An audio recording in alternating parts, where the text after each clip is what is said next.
Got another question. It comes from Adam Masters. Thanks, Tony.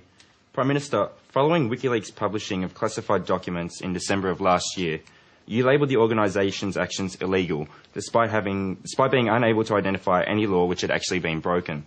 Given the increasingly vocal support for WikiLeaks, do you now regret such comments? I can tell. I can tell already my answer is probably not going to please the audience, but let me make my attitude clear. First, I want to lay to rest one myth that's kind of got out there. We are supporting Julian Assange the same way we would support any Australian citizen who got into a legal difficulty overseas. We support people who are accused of drug trafficking, we support people who are accused of murder, whatever view people have about those kinds of crimes, and I'm sure everybody here would say, well, drug trafficking's wrong, murder's wrong. We support Australian citizens who have got into trouble overseas. So my view about the conduct is neither here nor there in that sense. He's getting the same support someone called John Smith would get in the same situation. But I do have a view about the merits and morals of the Act, and I simply don't see the moral force in it. I have got a lot of respect for people who whistleblow. I know enough about American history to know the history of Watergate, and Deep Throat did the right thing, getting that information into the public domain. There are people who have worked for Big Tobacco who have got information into the public domain, being whistleblowers. They've acted for a moral purpose. I respect that. At the centre of WikiLeaks, I don't see that moral purpose. It's just here it is, have it. You didn't see any potential moral purpose in the leaked documents which showed that Middle Eastern potentates were behaving corruptly? Well, no, in this sense. Because some people say that some of those issues helped lead, for example, in Tunisia, to the overthrow of the government. But what I'm going to really is Assange's motivations. And I think if your motivation, I can respect whistleblowing if your motivation is to right wrong. So what do you think his motivation is? His motivation, as stated, is a sort of anarchic, here it all is, just have it. And I don't have a great deal of respect for that. Now, I understand people will take different views on it, but that's the view that motivated me to make those comments. OK, you're watching Q&A. Remember, you can send web or video questions to our website. The address is on the screen. To find out how to do that, well, the next question is a video question, and it comes from Julian Assange, who's under house arrest in England. Prime Minister, you just got back from Washington. But what Australian citizens want to know is which country do you represent? Do you represent Australians, and will you fight for Australian interests? Because it's not the first time that you or a member of your cabinet has been into a US government building and exchanged information.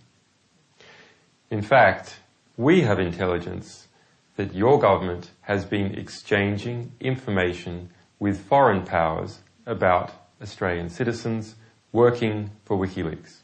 So, Prime Minister, my question to you is this. When will you come clean about precisely what information you have supplied to foreign powers about Australian citizens working or affiliated with WikiLeaks? And if you cannot give a full and frank answer to that question, should perhaps the Australian people consider charging you with treason? You can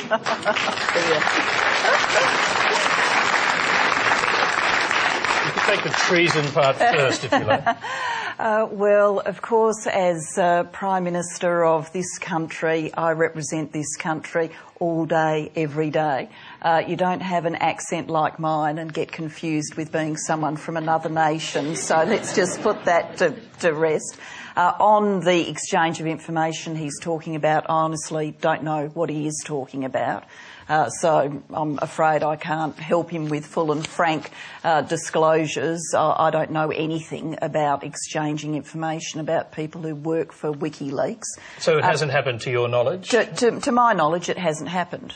But on the more broad allegations he makes about do we exchange information about Australian citizens with foreign governments, yes, we do sometimes, following up transnational crimes like people smuggling, following up transnational crimes like drug trafficking, following up transnational crimes like terrorism. Of course, what about information. espionage, which of course is the charge the United States would like to lay at the feet of Julian Assange? Well, Mr Assange hasn't been charged with anything relating to WikiLeaks. He's got some legal issues relating to personal conduct questions, alleged personal conduct questions in Sweden, and no one in the United States raised with me Mr Assange. No one. Okay, I mean, but you are acknowledging, and I suppose we're going to find out eventually from him. He didn't supply us with any information, I must say, to prove this, but he says he has the information. There is an intelligence sharing arrangement with the United States, as you've just acknowledged. It's not inconceivable, is it, that we could have shared intelligence, Australia that is, with American security agencies about him or his colleagues in WikiLeaks? Well, I'm not going to do hypotheticals on hypotheticals on hypotheticals. Do we exchange intelligence with the United States? Yes, we do. It's part of our alliance and it's in the best interests of this country. We are a small place.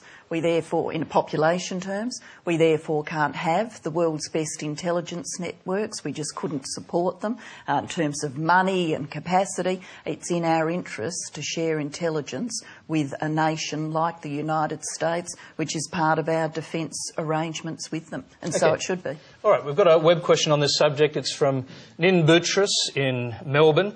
American politicians have called for the execution of Australian citizen Julian Assange. Will you guarantee that Mr Assange will not be extradited to the US, where he may face espionage charges and the death penalty? Well, once again, we're doing hypotheticals on hypotheticals here, but policy-wise, we do not extradite people who could be subject to the death penalty.